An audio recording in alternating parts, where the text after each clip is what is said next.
Now, if I switch back to tables and I go to my all projects table view, right now, this is a massive security vulnerability.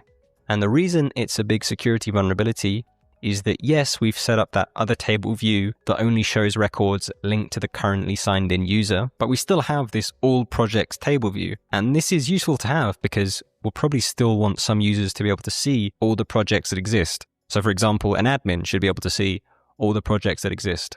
However, right now, this table view is set to be publicly accessible, meaning anyone in the entire world could access this table view and see every single record in my projects table, which is obviously not good.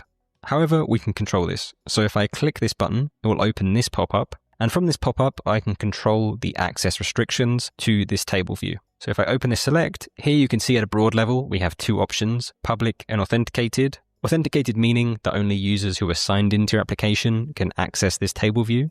And when I select authenticated, if you want, you can get even more granular with the access controls. And so in my example, I would want to get even more granular. I would only want admins to be able to see all projects that exist. And so to do so, I could open this role select. I'm yet to create a role, so I can click create a role, and I will call this admin. And as you can see, it's now automatically set up so that only admins are able to access this table view.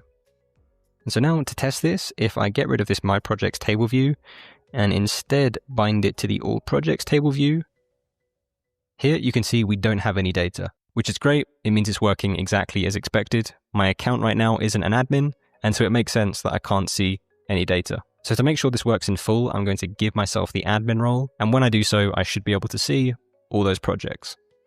So I'll switch back to the Data and API tab. I will go to the Authentication subtab here. And right now I'm signed in as the Matthew at WeWeb.io account. And so I will give this account the admin role.